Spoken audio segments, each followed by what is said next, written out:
Are you feeling overwhelmed by your busy life? Struggling to find time for doing things that truly matter to you, like studying and practicing your English? Today, Izzy and I will talk about how, even with a crazy schedule, you can actually become a confident English speaker with 10-minute daily habits. Oh, yes, citizens of the world. This is Ksenia from Real Life English, where every single week it is our mission to take you beyond the classroom to speak English confidently and naturally, to connect to the world and actually use your English as the doorway to your greatest life. So, a new week, a new episode, and I'm so happy to be here with you again. Izzy, hello, how have you been doing? I've been great.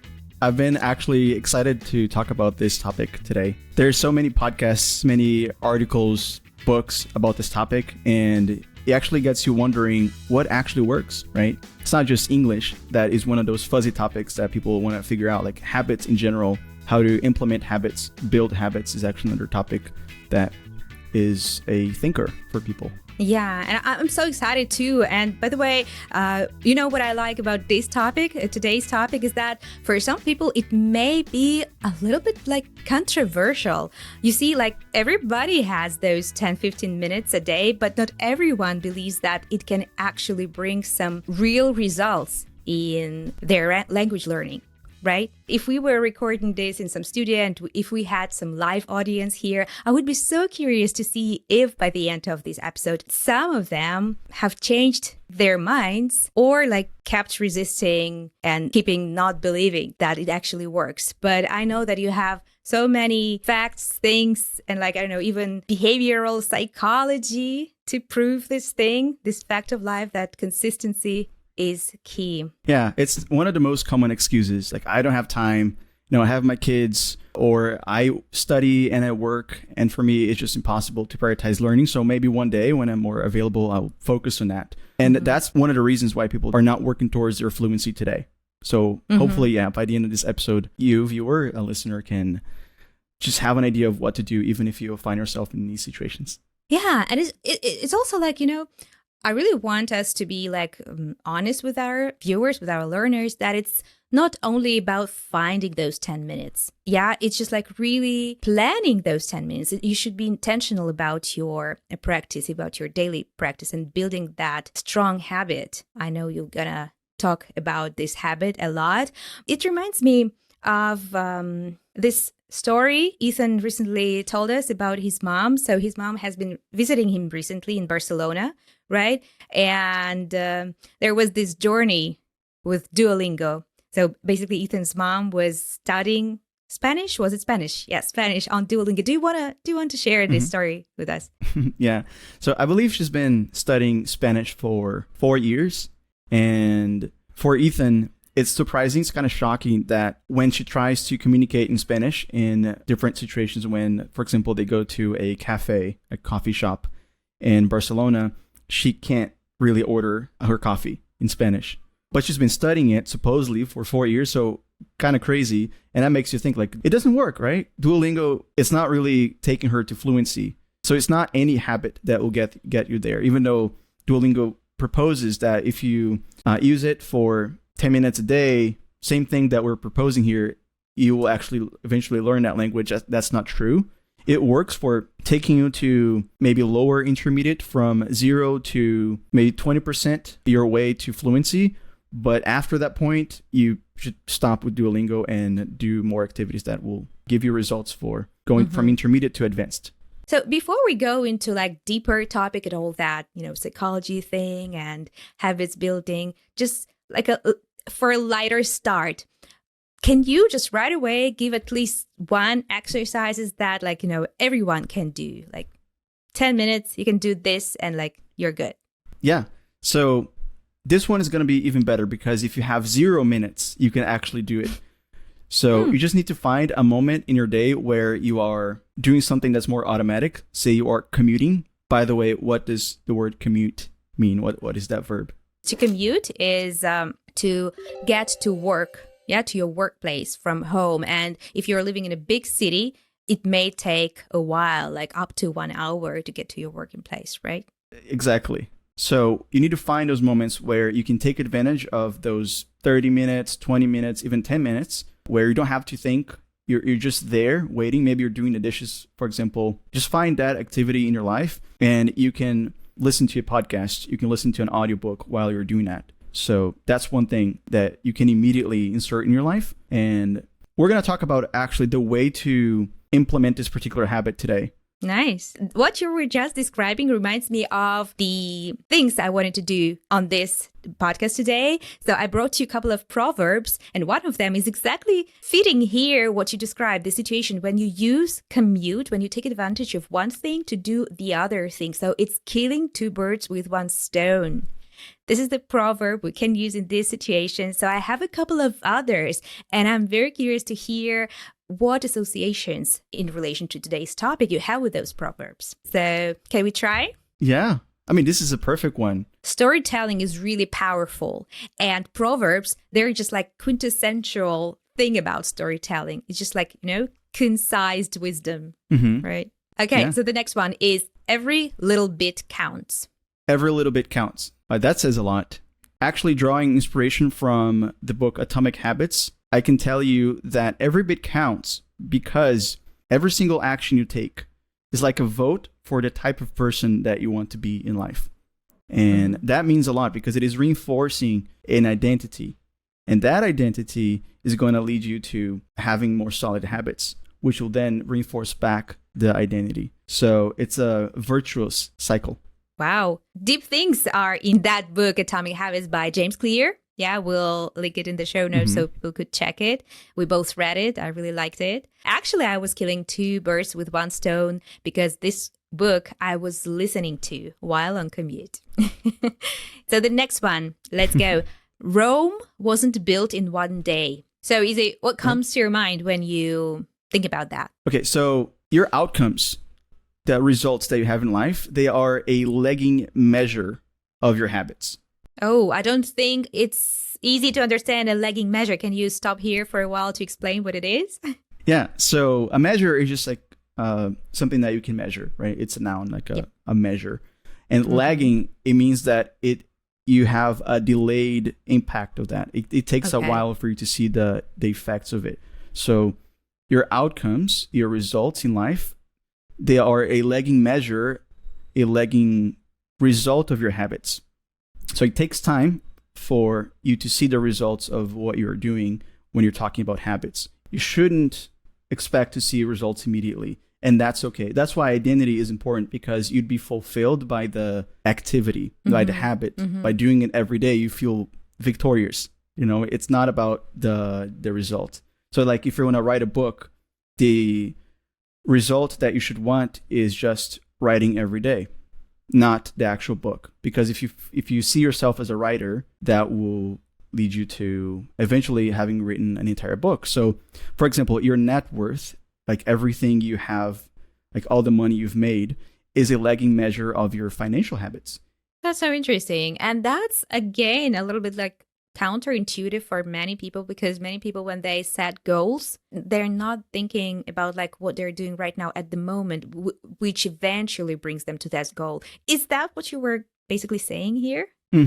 Yeah, because like if people focus on their goals, but you should, instead of focusing on their goals, they should focus on their systems, right? Their processes. Again, the book Atomic Habits talks a lot about this. And I remember one of the reasons I can tell you about is that winners and losers, the people who have success and the people who don't have success, they have the same outcomes in mind. So let's say you want to ace a test, get a max score. Everybody taking a test has that same goal. So that's not a nice goal to have. If you want to have goals that actually lead you to success, you should make those about the practices, right? The habits that will lead you to success every day. And you should be fulfilled by doing that every day, not be fulfilled by getting maximum score.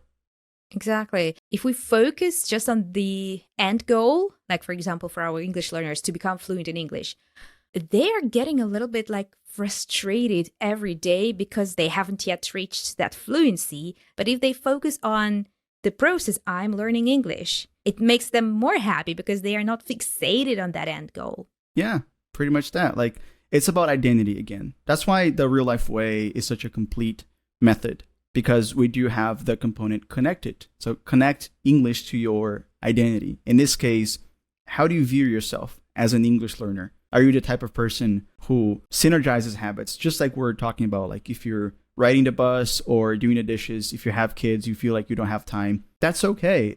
Just see yourself as a person who optimizes time elegantly, beautifully, without feeling stressed about it. And you sort of get into that narrative, and you suddenly find time for it, or you kill two birds with one stone, as you said. Yeah. You just reminded me with the real life way of another proverb I brought today, and it's time flies when you're having fun. Wow.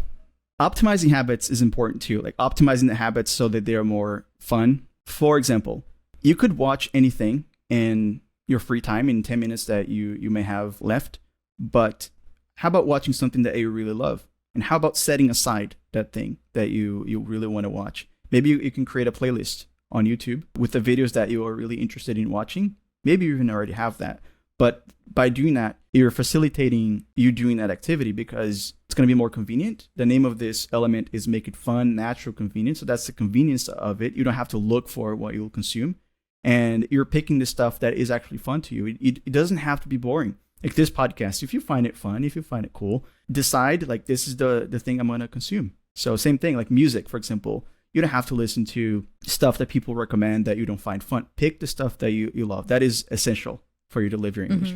But I liked what you said, that like create a playlist, for example, of the videos you want to watch or the music you want to listen to, because that brings me to another proverb. And that's what I strongly believe in, that when you intentionally plan those 10 minutes for each day, it will definitely bring more results than just randomly, because you will just spend those 10 minutes scrolling, trying to search for something if you're not that sure what you want to watch right now, right? So I think if you even have half an hour on your Saturday, just use it for planning the whole week. Plan those slots of 10, 15 minutes, find where you can sneak them into your busy schedule, and that will really work like this snowball effect for you, what we were talking about at the very beginning. But let me bring you this next proverb.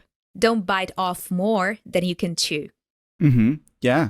It's about your expectations, right? Because people, they normally expect that, I'm going to be able to do this for 1 hour. And what's better, 10 minutes a day, every day, they actually find time for it, or the unrealistic expectations of 1 hour per day, and you're failing to do that, and you're just getting frustrated and feeling like you cannot actually do it. So it's about planning too. You're just talking about the importance of planning. So plan for something that's realistic. And something else about planning, because you were making those comments about that previous quote, and that makes me think about the importance of setting things up for success for yourself. You can design your environment. If things are not appropriate for you to actually do these activities, set it up. The list of videos that you will want to watch or songs that you want to listen to is one of these ideas. But it goes beyond that. For example, we're talking about doing the dishes. You can do the same with the book that you will listen to or the podcast. Say you normally have breakfast by yourself. So leave your headphones on the table already and know what you want to listen to, and then you're facilitating all of that for yourself. So thinking once again about atomic habits, there is a cycle of habit building that it all starts from the cue. Cue meaning C-U-E.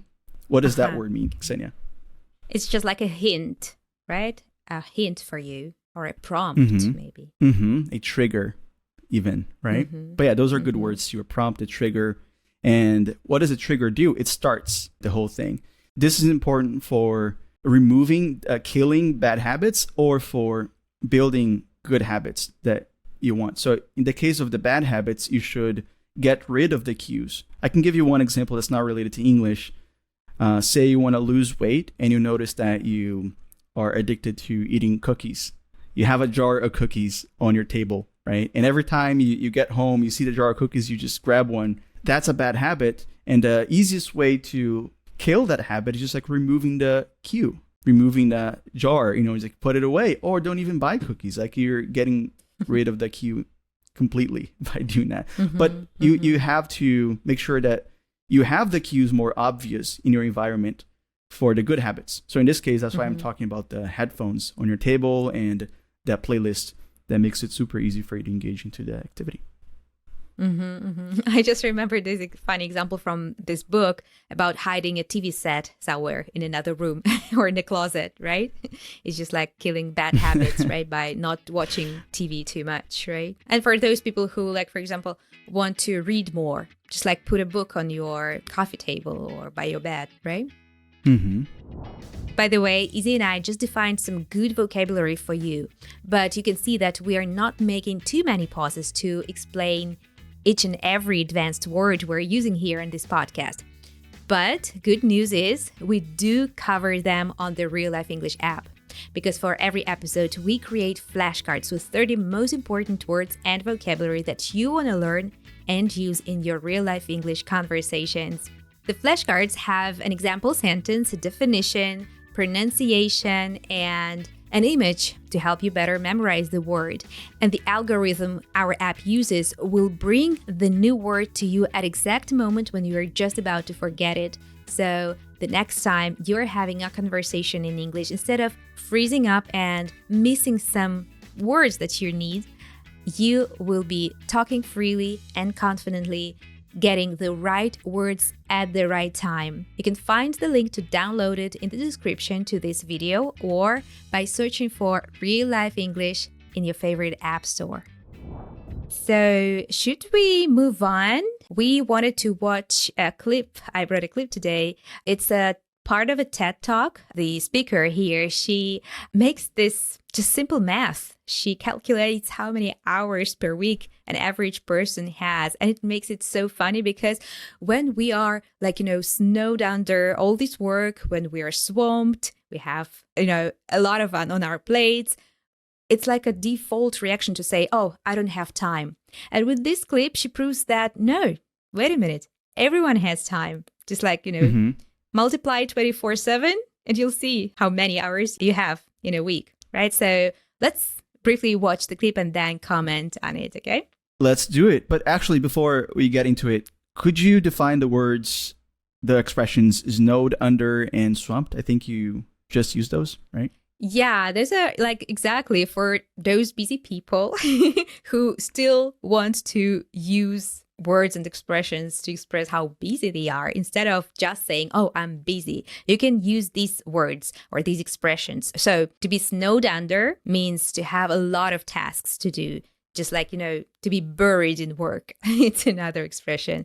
And to be swamped, a swamp is that, It's like where Shrek lives, right? It's where Shrek lives, exactly. So this word swamped comes from the noun swamp. This is very humid area, flooded with water. So when you're swamped, you're just flooded with all the tasks and areas. It's hard to move, right?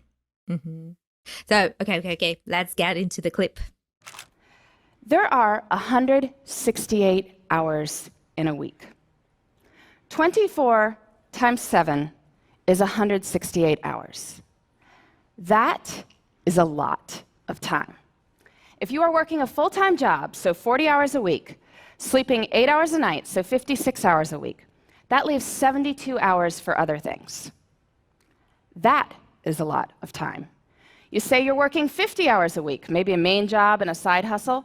Well, that leaves 62 hours for other things. You say you're working 60 hours. Well, that leaves 52 hours for other things. You say you're working more than 60 hours. Well, are you sure?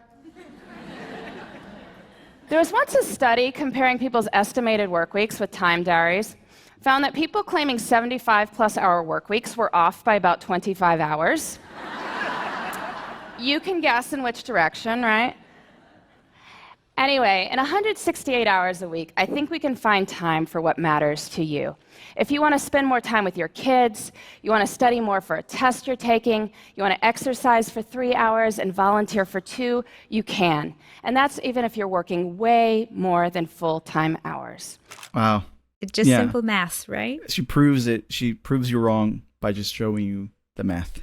It was so eye-opening for me when I first watched it. It's like we often just don't realize, there are so many hours. We're just wasting most of them, right? Yeah, I think we're in autopilot more than ever. Could you please define this word she used here? So she said you may have a main job and a side hustle. What is a side hustle? A side hustle. Yeah, so basically it's like a side project, a side job that you may have. So you have your main job, and if you do something on the side, maybe professionally, so it's a side hustle. And hustle in this case, it relates more to the fact that you are making that effort. Maybe you don't have so much time, but you're hustling. You are doing it in a hurry, and you are just struggling, but doing it. Yeah, it reminds me of another expression like juggling several tasks at a time. Yeah, so when you're juggling, you're trying to cope, to handle several things, several projects, right? Yeah. But anyway, something that this clip made me think about is the whole idea of saying yes and saying no to demands in life. And it's interesting because we often find ourselves with less time for what we really want to do because we have already said yes to all these other things.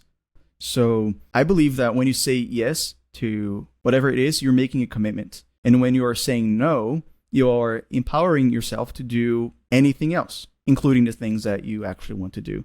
So be careful, because a yes is a no to something, and a no is a yes to something else. To something else, exactly. It's just like, so we now see we do have that free time, every one of us, but how we spend that free time is our choice. We choose how to spend those hours that are left. I like the word choice there, because like you're exercising your power to choose. A yes is a commitment, and a no is a choice. You could say even. Right? So Izzy, how do I say yes? I have a family, I have a daughter, I have a full-time job, I have all these things. I have a bookshelf of unread books I want to read. How do I find those 10 minutes? Okay, so first identify that moment in your day that you are already doing something else, but you could be doing that in English. So that's the very first thing that I would say. That's how I learned English.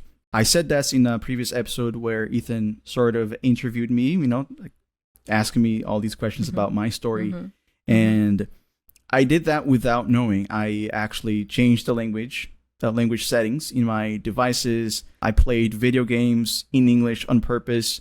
Music, movies, series, it would all be in English with English subtitles. So that's not going to cost you any extra time. But then the second thing would be, if you want to go even further, it would be identifying the time that you are, for example, commuting, right? Going somewhere to pick up your daughter at school or doing the dishes.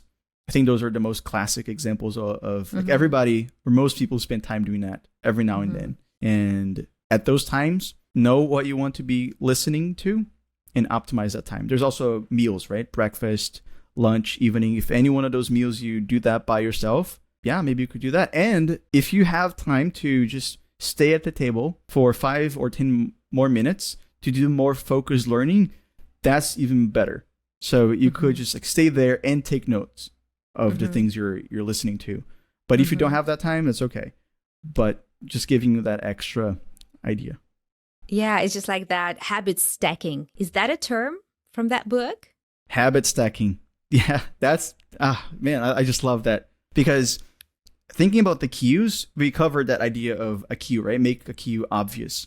Like the headphones on the table, or the jar of cookies that you remove. So you remove the cue for a bad habit. So a habit can be a cue for another habit even. So like say you finish having a breakfast and you want to have those 5 to 10 minutes for more focused learning. If you get into the habit of doing that, after a week of doing it, it'll be so much easier for you to just, push your plate away and just grab your phone and start listening to your favorite audiobook or something. And that's going to happen more naturally. And it doesn't need to be for an hour, for 30 minutes. Again, 10 minutes is just the consistency of it. 10 minutes will do a lot for you. Tiny changes can bring you big results. Yeah, exactly. And you can even have a call, a 4 minutes call with another English learner on our Real Life English app, just right after your lunch, right? Perfect timing. Yeah. I mean, it's just feeling your feelings, right? Sometimes you feel lonely. Why not? Why not like after a meal, just connect with somebody? It is that easy. It is just like by tapping one button. It takes literally less than a minute between you now and you chatting with somebody in English on the Real Life app. Oh, wow. So yeah, thank you, Izzy. Thank you so much for all your wisdom you shared with us today. Love this topic. Absolutely love it. Yeah, and just to, I don't know, to wrap up for those of you listening here, trying to take some notes, maybe you can see that we actually didn't give you any new exercises, right? We were talking about habits. We were talking about how to live your English and how to take advantage of that free time and make this process as easy as possible, fun, natural, and convenient. So everything we've been talking about on this podcast, like doing what you already love doing, but doing it in English. Yeah? Mm-hmm. Yeah. Know that small habits, they work. It's just that whole idea of you get what you repeat. It's not about the volume. It's about the consistency and what that does to your sense of identity. Nice. But Ksenia, every episode we talk about also what we are digging, meaning what we are doing, the stuff that we enjoy doing in our own personal lives. So let me ask you, what are you digging? I'm still not sure if I'm digging it because I've been resisting it all these past years. I have two men in my life, my dad and my partner, who are forcing me to take driving lessons. And I avoid it just like fire. I don't know. I have a fear. That's one of my fears. I can't imagine myself driving, but there are certain situations in life when you need to know how to drive, especially right now in Ukraine. It's a war situation. Maybe I'll have to go and flee, and knowing how to drive will save my life, basically. That's one of the arguments my partner brought. Before last Saturday, I finally had my very first experience in my entire life of driving a car. So I didn't go far away because we were just staying close to our house. And just during the whole hour, we were learning how to start the engine and make this first, push. Mm-hmm. So I was sitting at the steering wheel and just learning the pedals, and knowing how to do that. Gas, brakes, all clutch. that car vocabulary. Nice. This stick, how do you call this? Gear? Changing gears. Stick, yeah. Mm-hmm. So this is a total, like for me, that's a total rocket science. I better, I don't know, speak English 24 hours in a row than driving a car. That's very difficult for me. It gets easier. It's one of those things that get natural, automatic, just like English, Like at first you feel maybe like fake or like totally mechanical, just like, again, English, if you're just starting, right? And with English, we even have this whole idea of like speaking from day one. It's like driving from day one, which is the whole philosophy for driving. They want you to drive from day one. Mm-hmm. It is hard, but then it gets easier. And the other thing I was going to say is about like how a recipe for success for you related to what we covered today is thinking of yourself as a woman who can save lives in a situation that calls for help. You can actually be that person. You can be a person who can help your daughter in a situation that she needs, or any person. You won't be just helpless. You can be that empowered person who can drive. So by envisioning yourself as that person, you have the motivation you need to do this. Yeah. Thank you. And actually, just right now, I got it that many learners of English, they do have this fear of speaking. They imagine how they would speak in their minds. I can't imagine how I drive, but it's imagining and driving two different things. And the same with speaking. So they want to speak that they can imagine them speaking English. But then when they want to speak, they want to start driving, That's when they freeze. So it's only practice and practice, right? Which will bring you there. Yeah. It's just like driving or playing an instrument. Those are all languages, like driving, playing an instrument, speaking a language. Anyway, so this was great, Ksenia. I love this entire episode, and also how this last topic even related to that. It's funny how habits are more present. Like we all want to live happy lives and want to be fulfilled, and a lot of the important things that we need to do are connected to habits.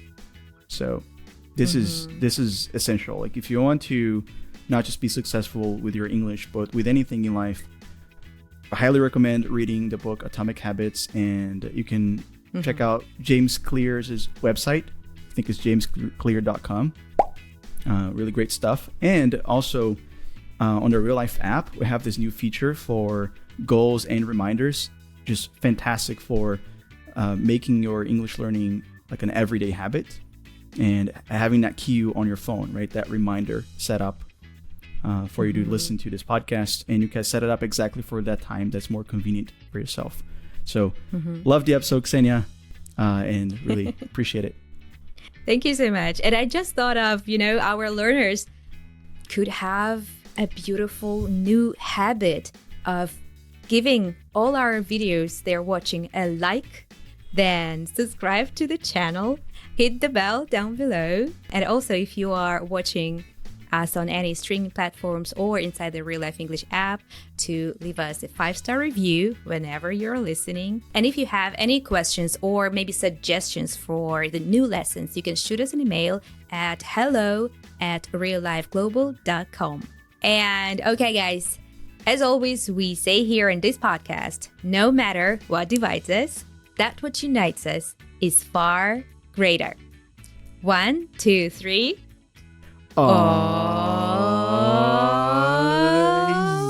Yeah. Most of you know Ethan, the host of this podcast. What you probably don't know is that he hasn't always been so confident in the way he speaks and teaches English. And you might ask yourself, how has he gone from sounding like this? So be sure to go practice this, put it to use.